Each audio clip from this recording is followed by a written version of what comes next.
Welcome to the Creative Penn podcast. I'm Joanna Penn, thriller author and creative entrepreneur, bringing you interviews, inspiration and information on writing craft and creative business. You can find the episode show notes, your free author blueprint and lots more at thecreativepenn.com. And that's Penn with a double N. And here's the show. Hello creatives, I'm Joanna Penn and this is episode number 813 of the podcast and it is Thursday the 12th of June 2025 as I record this. In today's show, I talk to Thomas Umstattd Jr. about book discoverability in an age of AI. We go into GEO for authors, that is Generative Engine Optimization instead of SEO, Search Engine Optimization, and why your author website and Goodreads might be more important than ever. There are lots of links in the show notes to some of the things we talk about.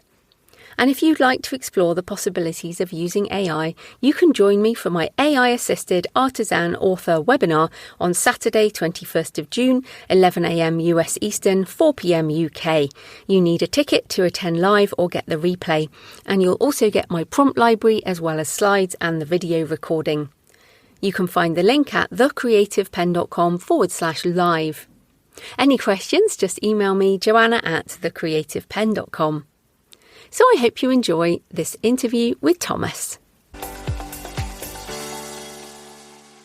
Thomas Umstattd Jr. is the CEO of authormedia.com, as well as an award-winning professional speaker, non-fiction author, and host of the Novel Marketing Podcast and the Christian Publishing Show. So welcome back to the show, Thomas. Thanks, Joanna, for having me.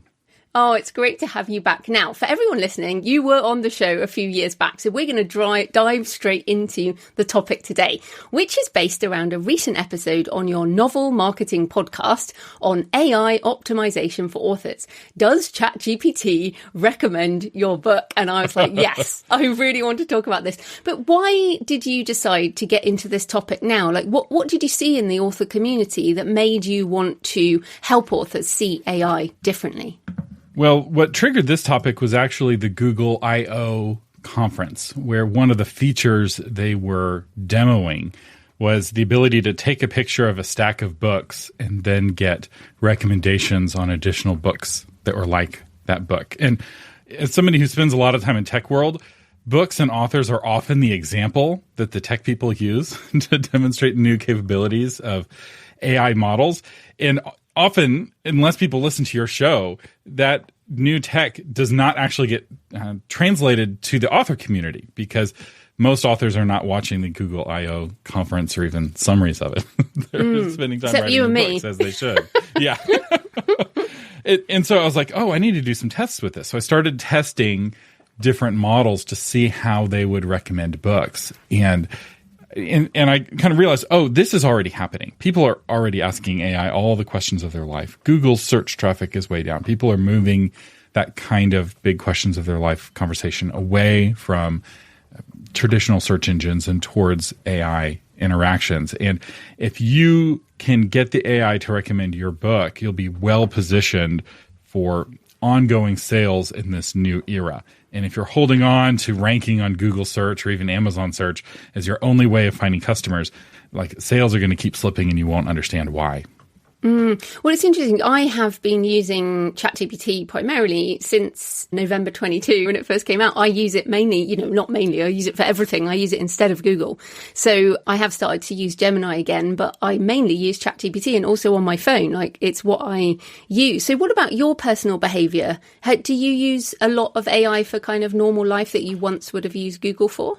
I do. In fact, AI has boosted my productivity so much that we've been able to launch a new podcast, a whole additional podcast called Author Update, which is a news podcast once a week just covering publishing news. And so much of the pieces of that, like taking the transcript and turning it into a blog, creating the timestamps for YouTube, creating the thumbnails for YouTube, creating the titles for YouTube, are all done by AI. So different AI tools that I've built for each one of those pieces that 2 years ago would have been incredibly time consuming and there would have been no way we could have added yet another show to the mix.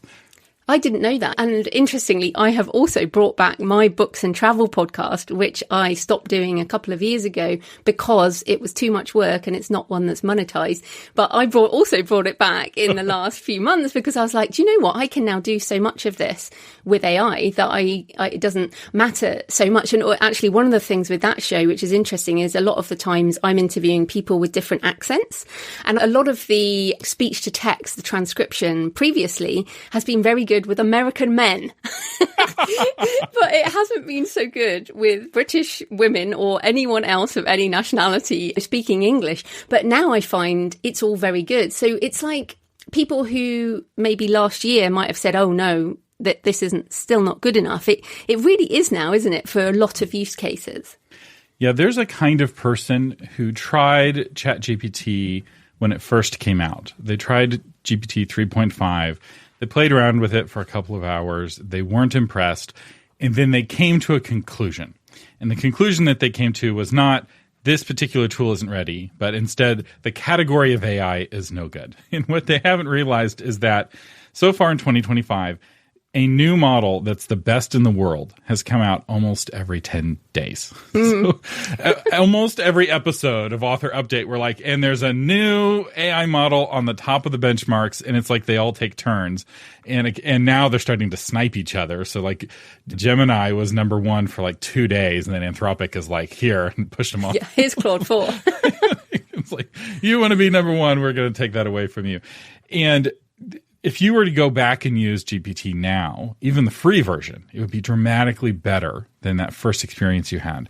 But really where the power is once you start paying for the AI models. Once you're using GPT 4.1 or 4.5 or Gemini 2.5 Pro, or I really like Grok for research. I found that Grok's deep search functionality is unbelievable. It has real-time access to knowledge and real-time access to X. And so for doing research on basically any topic, Grok has won in every test that I've done.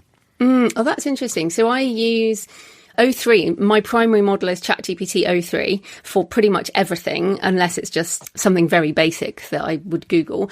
And then I use deep research on ChatGPT with O3 and also Gemini 2.5. So I do use Grok, but only when I'm on X, because this is interesting. We're going to come back to like search, but interestingly, with all the stuff with the deep research, for example, and people listening, you get like a 20, 30 plus page report on what you want to research with loads of sources and links. And most of them never ever surface social media links. And Grok on X obviously does, but that's the only one. So I find that really interesting too. Yes. In fact, that was one of the things I researched for my episode on AI optimization. I was curious which social networks affect which AI models, because some social networks affect all of the models and some social networks have impacts on basically none. So like TikTok, Blue Sky, don't touch anything. Like you can be the biggest deal on TikTok and none of the AIs will know you exist.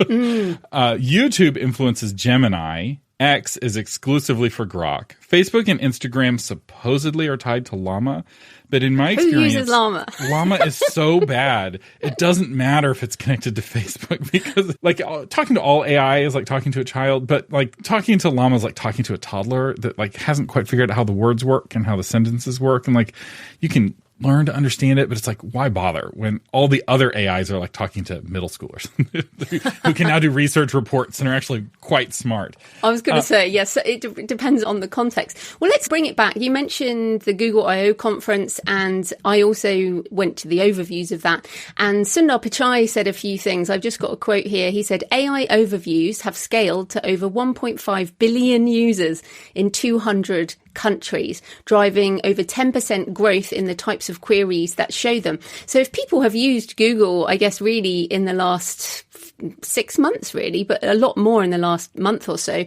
is if you ask something on google.com and then you will get this AI overview. So you don't necessarily have to click into the article. So given that, I've heard it also called GEO, Generative Engine Optimization instead of SEO. What are some of the principles that authors need to keep in mind if search is changing this way? So one of the fascinating things about AI is that it's very much a last shall be first and the first shall be last technology. So it's taken a lot of things that didn't used to matter very much, and it's making them suddenly matter a whole lot. And the two biggest winners of this new era is the author website, which has been kind of declining in popularity, particularly amongst indie authors, because most indie authors are all in on Amazon all the time. They're not wide. They dream of maybe someday going wide, but the KU money's just too good. So if your only existence is on Amazon, it's very easy to ask the question, why does my website matter? Now, the website did matter, right? Being able to sell direct was important. Being able to build your email list was important. Being able to communicate directly to readers was important. But there was a kind of author who's like, I'm just on Amazon. I can ignore the website. But now your website is your primary way of influencing large language models that train on the open web. Because you can't fully control Amazon, you can't fully control anywhere else on the web, but you can control your own website down to the robots.txt files. You have full control over it. And that is really, really important for educating an LLM about your book and about your book's relationship to your other books and about your book's relationship to the other books in the world. So it's like this book is like this other book by this other author. And your blog on your website is a really useful tool for that. Yeah, you mentioned the word control, and that's exactly what I've been thinking about. Now, I've had my own author websites since 2008, old school like you, and now also have Shopify stores. And Shopify is actually interesting in that they are going AI first. And there are rumors of some kind of collaboration between OpenAI and Shopify in terms of surfacing direct links, which is interesting in itself. But yes, your control, your author website. And because also we've seen, well, we're going to come back to Amazon, but they're doing a lot of things with their own AI. But what are some specific things that we can put on our author websites? I mean, if I say, okay, so I've got an about page, which is about me, and then do I have a book page? And on a book page, what are some of the things that I might add that the LLMs would be interested in? Yeah, so here's the classic mistake. An author gets started writing and they have home, about, book, and contact. It's kind of the classic author website. And then they write a second book. And they're like, oh, well, I need to put this new book at the top of my book page and I'll rename it to books. Well, that was a blunder, believe it or not, because now you no longer have a page dedicated to either one of the books. So you've done the new book you just wrote a disservice, and you did your existing book a disservice. So one really easy change that many of you listening can do right now is you just create a new page for each book and you copy and paste the content from your books page into each individual's book page. And then you make your books page just a bunch of thumbnails for your covers. Big, beautiful covers, even bigger and more beautiful than the thumbnails on Amazon. They click on that cover and it takes them to an entire page just about the book. So that's step one. You can do that in 15 minutes. But step two is now realizing this page isn't just for my readers trying to decide about the book. This page is for large language models trying to understand my book. And so you want to actually make that page as rich and as in-depth as possible. And you also want to make it really good for humans, right? So put discussion questions, have sample chapters, have your audiobook resources. So I'm a big reader of fantasy, but I listen to fantasy books and I really want to see the map. And when I go to an author's website, it's some low-res garbage map and I can't see the towns and it makes me very sad. And all I want, fantasy readers, fantasy authors, please, for the love of good maps, just upload a 5 gigabyte version of your map to your book page. I will love it. AI will love it. Your readers will love it. It will make everyone happy. And it already exists on your hard drive. It's what you put in your book. It's not going to keep anyone from buying your book, the fact that they can get the map of your fantasy world for free. And it will, and it's just one example of the sort of thing that you can put on your book. Also, frequently asked questions. And if you do frequently ask questions, there's a schema from schema.org that you can add to a page through Yoast SEO. So if you're using WordPress, it really is the best for this sort of thing, where it's called a question schema, where it will actually surface that question, not just on Google search, but also to the LLMs, where they'll see the question and then see the answer, which will really reduce the likelihood of the LLMs hallucinating if somebody else asks that question or a similar question to the LLM. Yes, so just on that frequently asked questions, so when we just mentioned the AI overview on Google, if you have a frequently asked question on your website that it can easily pull from, it is more likely to do that. But also useful is Notebook LM, where you can upload your book and it can actually generate those frequently asked questions for you. So this is another thing that I would say. I mean, again, read the terms and conditions, but Notebook LM in particular doesn't train on the data you upload into a notebook if people are worried about that. You can actually use the AI tools to help you build this material. The other thing I was going to say on images, one of the things I was reading about is the alt text. Now, the alt text on images we've been encouraged to use for accessibility reasons. So if somebody is blind or partially sighted and the alt text gets read when there's an image. But I also was looking to see that it's used by the LLMs when they're sort of going through a website. Yes, they can see in inverted commas now, but they use the alt text. So is that something that you've considered? Because I guess I didn't think about that before. So this is one of the techniques that I think is helpful right now and won't be helpful in 2 or 3 years. Because this is purely a way of you adding human labor to your website to save the bot from doing bot labor. Because you can upload an image to GPT's Image One engine and ask it to describe it, and it can describe that image with paragraphs and paragraphs of detail. But for GPT to do that, it requires a lot of compute, and they don't have the compute to do that for all of the images on all of the websites on all of the internet. And so now the compute cost is going down, more efficient chips are coming out, the models are getting more efficient. So several years from now, the AI will be able to just go to a page, look at the image, and generate a much more useful understanding of that image than what it can currently get with alt text. But in the meantime, adding some descriptive alt text could help before it's understanding the image. And not all LLMs are multimodal, which I realize is a big term. So multimodal is being able to interact with text and image at the same time. So GPT is, I would argue, the most multimodal. It's just unbelievably good with images. I'm not a big fan of GPT. In general, I find that the other models are better at most of the other specific use cases. But for images, it is just hands down the best. And it's often the second best in every other category. So it's a good one if you're only using one. But some of the other image engines aren't very good with images yet. I haven't been impressed with Claude's handling of images. Grok is only kind of so-so. Gemini has made some big steps forward, but I still think it's behind GPT in image rendering. And so you're also helping these other models more because, Anthropic may not be able to describe the image in a very suitable way right now. It will in a few years, but right now, maybe not so good. Yeah, and it's interesting you say that about, I think ChatGPT 03, that is my favourite model. I don't really use the four models. But I also think if people are saying, oh, well, Thomas doesn't rate it. Well, I think everyone has prefers different models as well because of sort of personality things. So a lot of writers do like Claude, for example, for the more creative side of things. But as we've also said, if you don't like a model this week, try again in a couple of weeks.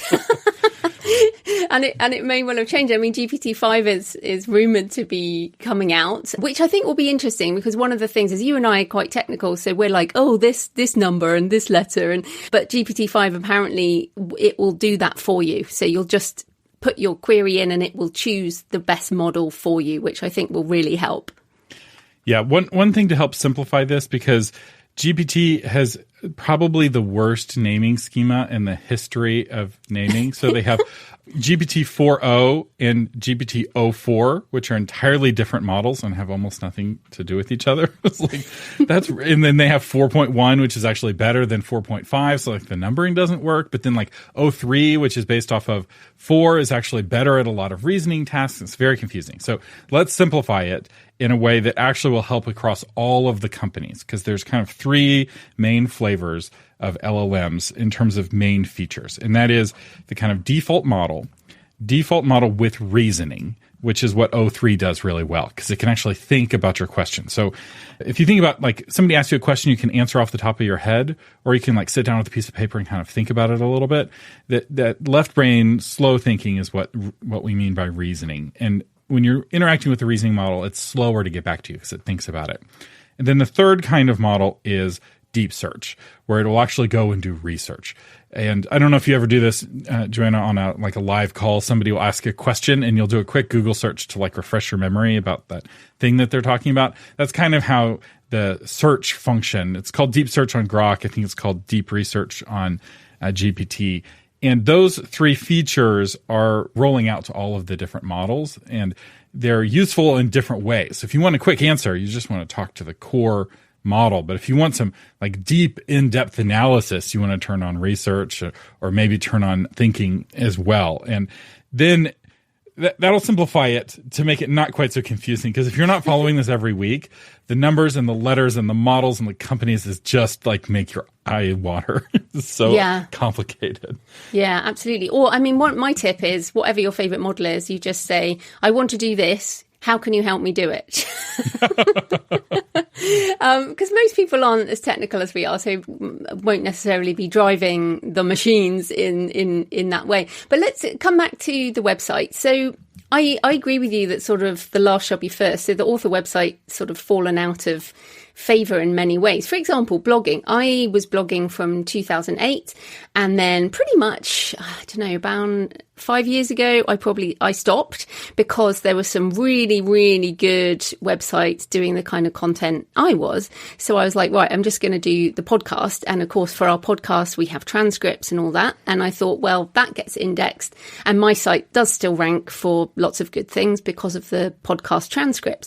So if people are now thinking, okay, well, if these AI engines want this rich content, but we don't want to upload our books onto our website, for example, what are some of the other things they could put on the website? Is it just the book page, or could people be thinking about other forms of content on their sites? So blogging is really powerful, and I will share this with your audience. I left it out of the blog version of my episode on AI optimization, but it's in the audio and video version. But one of the big things that the LLMs look for when it comes to ranking a book is something called context, where it's in relationships specifically. So relational context is really important for LLMs, and you can guide that with a blog post. So you can say the top 10 posts on such and such trope, or the top 10 authors who are similar to J.F. Penn. So if you love J.F. Penn, you'll love, and it's got these other 9 authors and includes J.F. Penn. And so if I'm writing books that are similar to J.F. Penn, I would include my name in that list and then train the LLMs to start associating our names and kind of putting them in a semantic cluster. And a blog is really powerful at this. The other really good thing to do with blogging has been the best thing to do with blogging for the last 15 years, which is just answer questions, right? Your inbox fills up with questions. And so you just write one really good answer, you email it to that person, and then you copy and paste it to your blog, take out all the personal bits, add some bullets, add some headings. Now you've got a really good blog post that already existed in your outbox that you know for sure a real human being asked. And if one human being asked it, probably others asked it. And if they're not asking Google, they're asking the LLM. So it's not that much more work to have a blog of some kind that's driven, the topics of which are driven by your own readers. And yeah, you mentioned there, it's easier really with nonfiction because people will ask questions about that. For example, on my books and travel, I did the Camino de Santiago, and people email me all the time saying, what shoes did you wear for the Camino? Just a question like that. And it is in my book, and I have actually put it on the website now, but it's interesting because that's easier for nonfiction / memoir. For fiction, like you said, I have done blog posts in the past, 10 action adventure series with female main characters and stuff like that. But this is what I was also wondering, because if you use any of the search engine, any of the LLMs, and you say, for example, who is, or what do you know about author J.F. Penn, and it will kind of look at everything. And I found that Goodreads is actually incredibly highly ranked. And I wonder if that's because a lot of those posts, like you're saying, are often on Goodreads. Their blog, that's literally what their blog is. They're always posting lists of relational things, and obviously they're owned by Amazon. But what do you think about fiction authors in particular? Would it be better to be posting lists of that kind of thing on Goodreads and or their website? So I love Listopia. That's Goodreads' list feature. I don't think authors are allowed to add their own books to lists on Listopia, which means you'd have to work with a compatriot to add each other's books to lists, which adds a little bit of friction. But Goodreads is become incredibly important because Goodreads is one of the only places on the internet that has schema.org information on books. There's actually no good way to add this to your website right now. This is making me feel like I shouldn't have given away my book table, which is a WordPress plugin for making book pages that I developed years ago and I'm no longer a part of. Because Yoast SEO doesn't support the book schema, but Goodreads does. And so Goodreads has become like the go-to source for metadata and context and information about books. And it also has reviews and rankings and relationships because it can look at shelves and which books are connected with which other books and shelves. So it's actually really rich data. And unlike most other social networks, it doesn't have a login wall to access pages. So you can go to any page on Goodreads without being logged into Goodreads, which means there's no good mechanism to keep the bots away. And so having a Goodreads profile at 100% is really important. You're like, but I never use Goodreads and my readers don't use Goodreads. Like, well, some of your readers do. The mega readers, the readers who take chances on new authors, they're all over Goodreads. If somebody reads 300 books a year, they need Goodreads to find that 301st book. If somebody reads one book a year, they just go to the bookstore and buy whatever the James Patterson book is that's facing the door. And so if you're new to writing and you're still just getting started, Goodreads was always important to you. But now it's even more important because now Goodreads is informing all of the social networks. So when I was doing my research, every single large language model, I don't know about Llama, I don't really care about Llama, but all the ones that matter, they all look at Goodreads quite a bit for informing their context about books.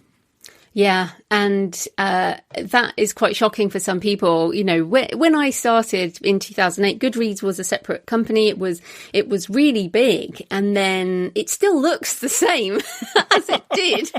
I mean, it's like a time capsule to the days before social media got toxic. It really is, and it's quite horrible. So I guess maybe, I don't know, a decade ago, I was like, okay, I don't really want to use this anymore. And also, we were all, a lot of us focusing on going wide and building Shopify and all this, and then a couple of years ago when I saw that, oh my goodness, Goodreads is becoming more important. So I've really been making much more of an effort and asking people who buy direct to also review on Goodreads. And of course, if you read on, let's say you read on a Kindle, you read an Amazon device, if you rate a book at the end, that will automatically appear on Goodreads if you've connected your account. So even if people aren't writing reviews, all these ratings is another data point that does all the linking, like you're saying. So I can't see that another site can be as rich as Goodreads in the English language, I guess we should say, because I think Goodreads is only in English as far as I know. But yeah, so I guess would this be more important than the author website updates? If people are like, oh my goodness, you two, you've just given us too much work. Should people be thinking about updating Goodreads first or the website? I think for most people, starting with Goodreads might make more sense because chances are your Goodreads page is already half built, at least, because Goodreads pulls data from Amazon. And if you did a good job with your metadata, and having a good Amazon page, which if you've been listening to Joanna Penn's podcast for any amount of time, you've heard her harp on. If you've listened to my podcast, harp on. You've heard me harp on. I feel like I'm like mentioning my metadata episode every single episode. I'm like, please, this is so important. I don't know if you harp on it, but I definitely harp on it. And if you've been doing a good job with that, a lot of the Goodreads stuff is already done. So it's just logging in, making sure your account is attached to your author account, making sure all of the information is correct, tweaking the things that need to be corrected, and you could be done in an hour. Building out these web pages could be done in an hour or two if you're savvy, but if you've never edited your website before, there's actually a bit of a learning curve to do it the first time. And if you had somebody build you your website, now it's more complicated. You got to go find that person and pay them. So the website could be a higher amount of work, but it's still really important. So don't hear me say, oh, Goodreads is start there as an excuse to then stop there and do your website as well. Yeah, and I guess we should also say that it's early days. In 2008, do you remember back then it's the year of mobile, or 2010, 2012 was still the year of mobile. Like it was the beginning of mobile commerce and all that, and nobody believed it for years until one time everybody woke up and were like, oh yeah, you buy things on your phone. And I suppose that's what they were talking about. And this is the same thing. I mean, this is going to grow. So right now we're still early, I think, on this. So yes, have a look at your Goodreads, have a look at your website. But let's carry on. So you did mention norobots.txt earlier, which everyone's like, oh, no, that sounds complicated. Or they're saying, well, I don't want things to search my site. I'm against AI, or I don't want them to see my website or to search things that I've spent time doing. So what will definitely stop the AI search engines? And, why should we not do that, I guess? I think that some of the all AI is evil all the time is actually being advocated by people who themselves use AI and don't want other authors to have the competitive advantage that they have. I don't think it's all of that, but I think that some of the most vocal people secretly have pen names where they're making a lot of money with AI everything. And it's kind of like you're the first farmer in town to get a tractor, and you're way more productive on your farm than all the other farmers who are still doing it with their hoes and their backs. And if you can convince the other farmers that tractors are evil, or if you can get somebody else in the town to do that for you, then you can buy the fields from everyone else who's doing the work with their backs. So it's like, I'm not convinced that this fear is all in good faith. There is some of it, some people that really all they know about AI is they watch The Matrix and they watch The Terminator, and it's really scary. But those people tend to not be very vocal because they don't know the difference between a large language model and machine learning, right? Like in AI, like it's all just a bunch of jumbo for them, and it's all scary and evil and strange. And that kind of person isn't going to know how to put a norobots.txt file on their website. I don't think that LLMs.txt or norobots.txt are going to go anywhere. I think what's going to happen with AI is the same thing that happened with mobile. So back in 2008, when it was like the year of the mobile, if you remember, we were building mobile versions of our websites. So you had the website, and then you had a completely separate website for mobile. And then in the early 2010s, this new approach to web design called responsive web design was developed, where everything had percentages instead of fixed number of pixel widths, and pages could get big and they could get small. And now you only had to build one version of a web page for both mobile and for web. The robots.txt file has plenty of space for instructions to LLMs and what you can and cannot do. We don't need other TXT files on a website to accomplish those purposes. And I think it's simpler for everyone to just use the page we already have for talking to robots rather than having other pages to also talk to robots but say different things. So I may be wrong on this, but I don't think the alternate files, no robots or LLMs, are going to take off. But I do think people are going to add instructions to robots.txt, and some of them will be encouraged by other authors, well-meaning or not, to start blocking the LLMs. I don't think that's going to work. For one, I don't know how you block Google without blocking Google, right? It's like, and I'm then the you're Google invisible. bot. Yeah, it's like, basically. Are you the Google search bot or the Google Gemini bot? I'm the Google bot, right? Like, so it's like, do you really want to block Google? You can. It's your right, and Google won't surface your website. But you have to be found if you want to be read. You can't hide in the wilderness and not let anyone read your book and then complain that no one's reading your book. Like, you either want to be found or you don't. And I think for some authors, they're afraid of being found, and they may be using AI as an excuse. But I think pretty soon people are going to be paying money to get AIs to learn about their books. This fear of AI doing it for free, I think, is going to go away pretty quickly. Well, yes. And I mean, we should just come back to Amazon, because people are like, oh, well, I don't need to know any of this because I am just on Amazon. But of course, Amazon is also moving to generative search. And I'm kind of annoyed because this mobile app that you have in the US with this Rufus shopping bot is now using it. And you can ask really detailed follow-up questions, and it's more granular, but I can't see that because I'm in the UK. But are there anything, I mean, I'm really pleased about this because I am sick of loading 7 keyword terms into my metadata. I want, if I give Amazon the whole book, I mean, surely they can do useful things and do all that themselves. It's very rich data. But is there anything that people need to do specifically with Amazon other than listen to your metadata episode? So one advantage you have being in the UK is that you can still be blissfully unaware of how not great Rufus is. So I would rank Rufus above Llama and below all of the other LLMs. I know that Amazon has a bunch of different AI models that they're developing. I was doing some experiments with one of them I forget what it's called. Started with an A, and it had the most delightful hallucination about me I have ever seen an AI do in my life. It was I was testing. I got this tool where I had access to all the LLMs, so I was asking them a lot of the same questions, see what answers they would give, and it was like, Thomas Umstattd is a professor of book marketing at Texas State University. And then it started listing all of these book marketing books that I had written, and they were all like vaguely associated with like podcast episodes that I had done, but like it was all like close enough to be believable, but none of it was true.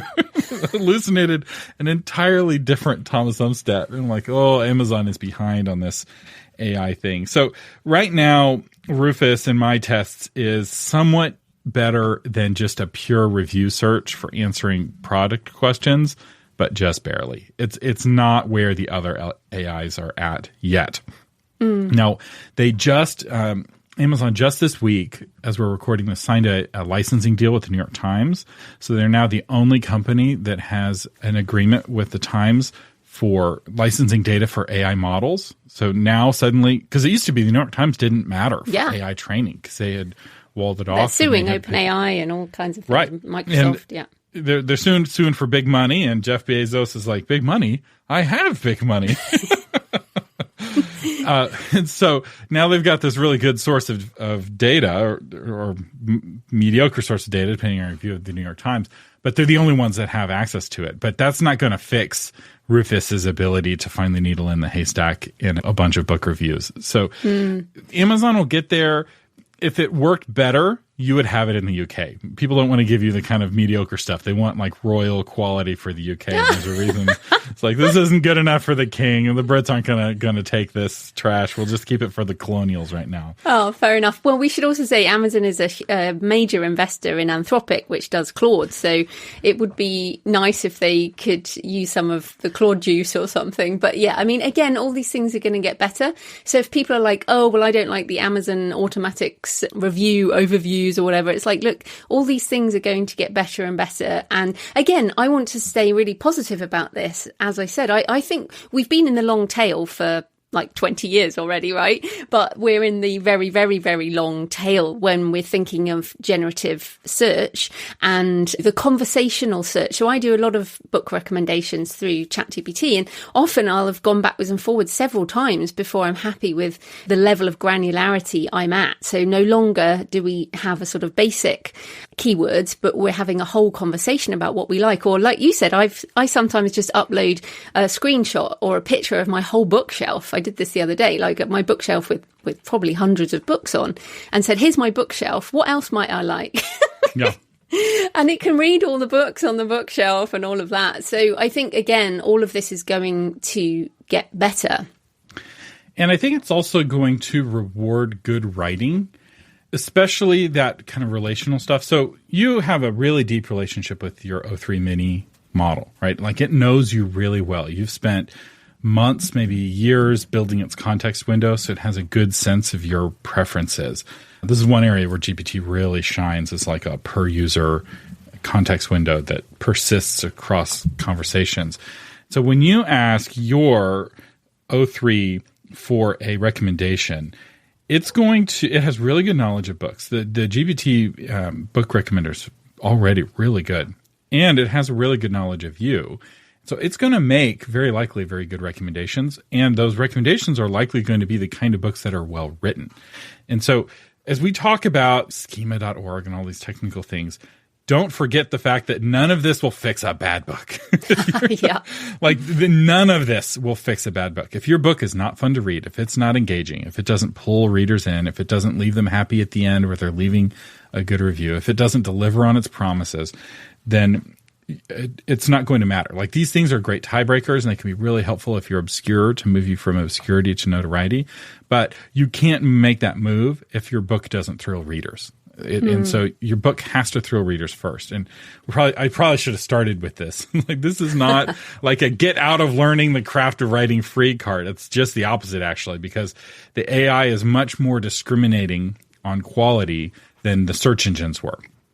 You type a search into Amazon, and it's going to surface whoever paid the most first.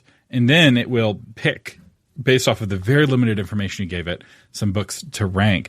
And none of that really had much to do with the writing. Some of it was connected. It would look at review data and sales data and things like that. But a lot of it just became self-reinforcing, right? Popular books got more attention, which made them more popular. And my hope is that these new AI recommendation engines will have more nuance and make better recommendations. And it will also be better for people on the fringes of society.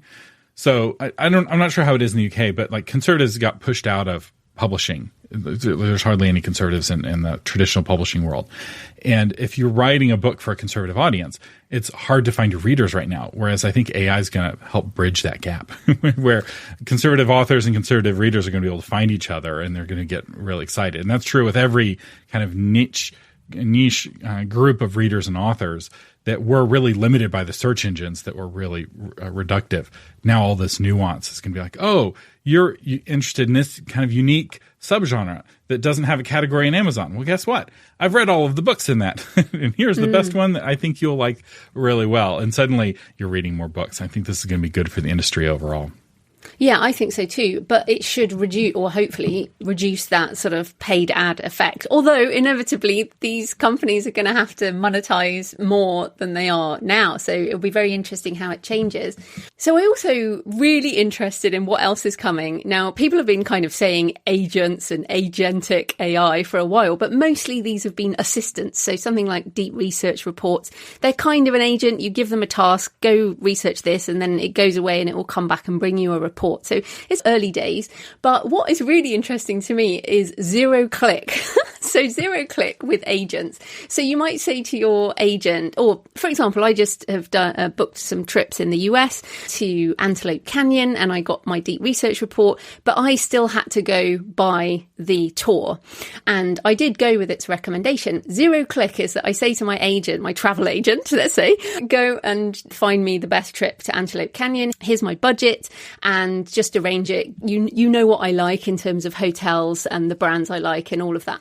Go do it. And people are like, oh no, that's years off. But Visa, the Visa card now has intelligent commerce. So they actually have a card you can use with an agent. So you essentially task it with buying for you. And I was thinking about this with books. It's like, here's my bookcase. This is what I like. Here's my budget per month. Just send me a book a week or buy me some cool books and deliver them to my house. And I'm like, actually, that's quite fun. So the human never does the browsing. The human never clicks and things turn up. So what do you think about this? I think AI agents are going to start creating zones of the internet that are devoid of humans. And I don't think that's a bad thing. So the first place we saw this was actually about 2 decades ago, and it was the stock market. So if you've ever seen an old 1980s video of the stock market, there's actual men in suits with pieces of paper and they're all shouting at each other. Yeah. And then somebody was like, oh, we'll connect it to computers. And so then somebody had to type on the computer to place an order. And then there was one company that literally created a robot that just typed on the keys because the NASDAQ wouldn't allow automated orders. So something had to push the keys on the typewriter, on the keyboard. And then they're like, okay, this is stupid. You can just place the orders. And then they're like, okay, well, let's create AIs that will evaluate a stock's price and make purchases. And now almost all of our stocks are managed by agentic AIs. So we moved away from mutual funds and something called an exchange traded fund, which is entirely run by an AI. It's algorithmic, and this has been around for 10 or 15 years. And now the New York Stock Exchange is a film set. And if you go there today, it's just a bunch of reporters reporting on what the computers are doing. And stock trading is no longer getting the call from the pushy salesman about this, really good scoop on such and such stock that you've got to buy. And it's this real scammy thing. And I don't think we were taking a lot of our really smartest people and putting them in a room and having them shout at each other to buy and sell. And I don't think that was the best use of those really smart people. And now those smart people are doing other things that are more beneficial for the economy than shouting at each other to buy and sell shares of IBM or whatever. And that's what we're going to see with these other agents and these other sectors. So you buying a ticket for a train, that's not a very emotionally rewarding experience for you to buy that ticket. And for the person selling you the ticket, it's not a very emotionally rewarding experience for them either, right? That's not, nobody wanted to grow, like when they were a kid, you're like, all I want to do when I grow up is sell tickets for trains and answer questions from tourists who are all asking the same stupid questions over and over again. And I've answered this question 500 times this week. And having an AI handle that is going to be better. I think it's going to be slow. I think right now we're in the phase where early adopters like us are playing with it, but right now we're building our own agents. And it's, I think a good model to look at is the spreadsheet. So back in the 80s and 90s, we'd have Microsoft Excel and you could build your own spreadsheet. And the 2000s have all been about taking features that you could do yourself in Excel and building a whole product around it. And now there's a website that does that thing that Excel could do, but the website is for just one purpose, for one kind of user, and it does that same sort of thing. And I think we're going to see that same thing with AI, because most people don't want to create their own agents. They don't want to create their own personal AI butler. They want to buy an AI butler off the shelf that does just one thing. And so don't feel like you have to learn how to build your own agents in order to use them. You'll just have to wait. And who knows, maybe Joanna Penn will build some AI agents that she can rent out in the future. Yeah, I mean, it is interesting to think where it's going to go. I tend to put this in the general category. For example, we've just talked about updating your Goodreads pages or updating your website. Hell, I don't want to do that. So I will just get my admin agent to do that. And right now, there isn't one particular thing that can do that, but I can do it with AI, but I'll still have to drive it. Whereas, I don't know, I mean, let's talk about ads as well. Mark Zuckerberg has repeatedly said that all you'll need to do on Meta, because let's face it, Meta ads are just awful now. They're so complicated. And what he said is you'll be able to say, this is my book, this is the page I want to drive traffic to, off you go, do all the creative, do everything, and here's a budget. I don't have to do anything at all except say, this is what I want to sell. That will be great. I think authors will be all over that, because most people want to do the writing and they do not want to do the marketing, as you know. So I think there are some great use cases, and I don't know how long that's going to take. I mean, Zuckerberg has said like end of next year, I think, 2026. Well, it's already here for websites, actually. So if listening to Joanna and I talk about websites stressed you out, if you get Divi from Elegant Themes, it has AI built in, and you can just tell it to build you a homepage and what you want on it, and it will just do it. I played around with this a couple weeks ago because I was like, can AI really build a web page? And it did. I was kind of flabbergasted. Then I went in and tweaked, and I added, and I would copy what it did and add more things to make the page longer. But it's like, it's already here, and it's already here a little bit for advertising. The Amazon auto-targeting has gotten a lot better just in the last few months. Yeah. And it's self-reinforcing. So if you want to understand what machine learning is, there's some really good like cartoons on YouTube you can look up. But machine learning is the computer kind of getting better on its own, like improving itself. And these ad engines are using machine learning to get better every month. And so if you tried auto-targeting on Facebook or auto-targeting on Amazon a few months ago, just realize that they're now better because the machine learning is training the algorithm. There's not some developer at Meta going click, click, click to tweak the algorithm. The algorithm is tweaking itself. Facebook's algorithm has been tweaking itself for over a decade. This is for people who are against AI and they complain about it on Facebook. I hate to tell you this, but you've been using AI on Facebook, or buying on Amazon, or using Google. It's like a Facebook, particularly, the entire experience is AI, start to finish. And it's like, oh, but I don't want you to have AI. I only want this powerful Californian to have AI, not the regular people. It's like, okay, now we're getting to a class conversation. This isn't really about AI anymore. Well, I mean, we could talk about this forever because you and I geek out on this, but there are some people who are like, seriously, how is everything changing so fast? And how are you two so relaxed about the fact that everything is changing? So how are you staying positive and curious? And obviously there are bad things about AI, which, you know, we try and stay on the positive side of things. But any tips for people who need encouragement to keep going in this time of change? You know, they thought they knew the rules, and now it seems like the rules are changing yet again. You're not going to believe this answer, but I'm actually going to encourage you to study history, because we're not actually living in a time of rapid change compared to what our great-grandparents went through. So I have a great-great-grandparents. My great-great-grandfather was born in 1880. And the steam engine was new, that we were just starting to have the Industrial Revolution. And when he was a child, the first car rolled into his town, a horseless carriage. And then suddenly there was electric light bulbs. And the telegraphs that had already existed when he was a kid, now there was lines that would go to people's houses, and they could actually hear a voice of somebody on the other side of town and even the other side of the country. But it didn't stop there. Then a few years later in his life, something flew over the town that was heavier than air and yet floating in the sky. And before this man died, there was an American putting an American flag on the moon. And that's not to mention radio and the nuclear bomb and like so much innovation. And then we invented the semiconductor in the 1960s, 1970s. And then the innovation basically ended. And after that, it was all of this really slow iteration where the transistors got smaller and smaller, the computers got faster and faster, but there wasn't this big, like life-changing technology like what we were getting every 2 years in the late 1800s and early 1900s until you have kind of critical mass of the transistors where they get cheap enough to enter people's homes, and then we have computers, and we have the internet.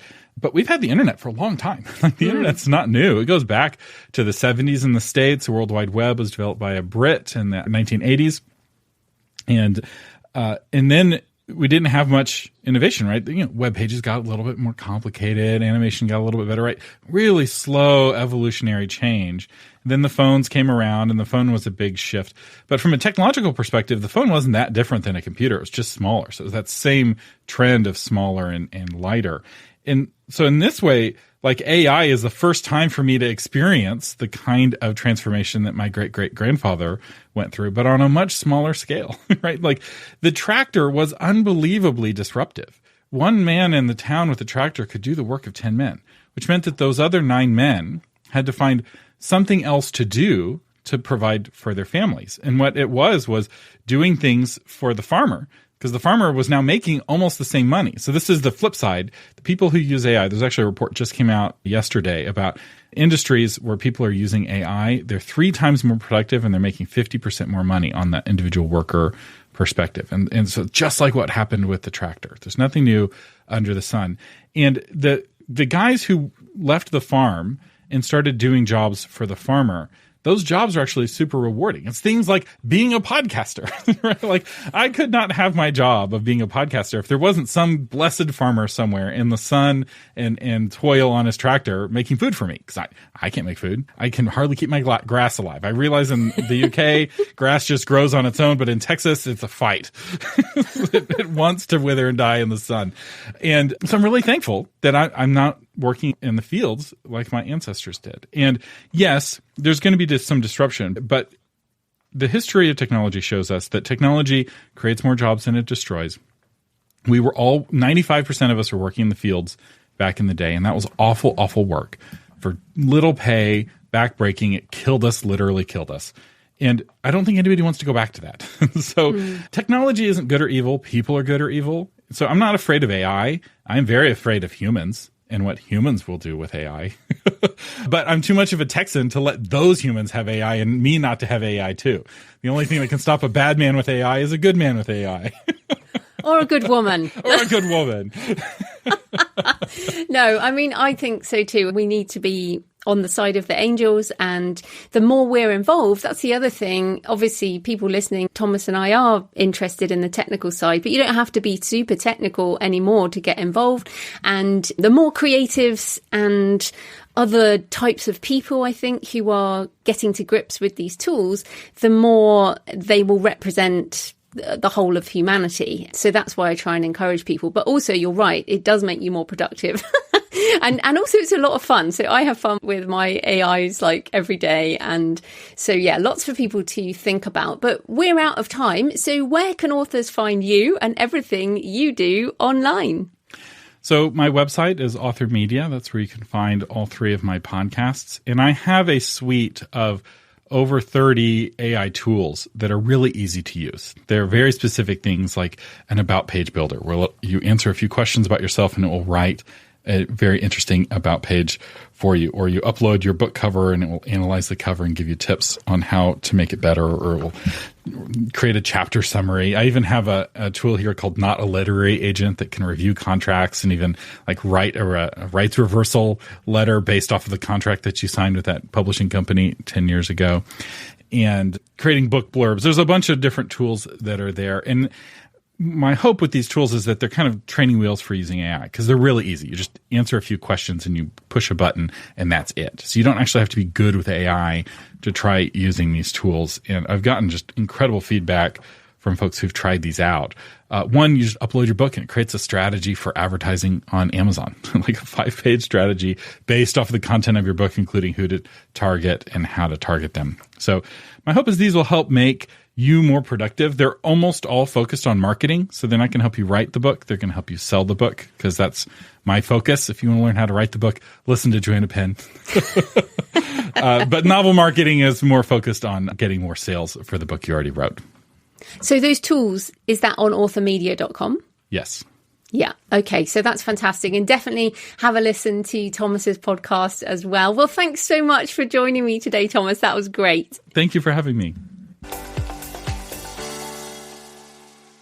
So I hope you found the discussion with Thomas interesting, and that you take it as a positive change, that the more perhaps unusual content, the more original content and different kinds of content might be surfaced in an era where paid ads are not so powerful, where an in-depth conversation with an AI tool like ChatGPT might lead you to find the perfect book to read or the perfect book to buy as a gift for someone, and where your books might have more of a chance to be discovered.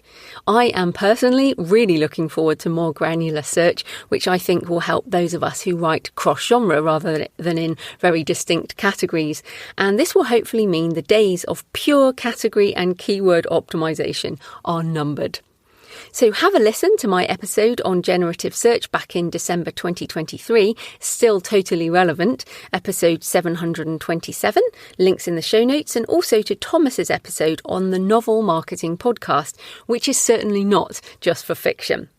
So let me know what you think of this episode. Please leave a comment on the podcast show notes at thecreativepenn.com or on the YouTube channel, or email me, joanna@thecreativepenn.com. And remember, send me pictures of where you're listening or your favourite cemetery or churchyard.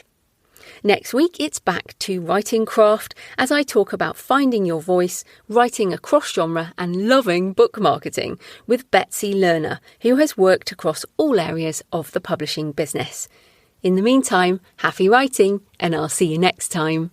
Thanks for listening today. I hope you found it helpful. You can find the backlist episodes and show notes at thecreativepenn.com/podcast. And you can get your free author blueprint at thecreativepenn.com/blueprint. If you'd like to connect, you can find me on Facebook and X at The Creative Penn, or on Instagram and Facebook at JFPennAuthor. Happy writing, and I'll see you next time.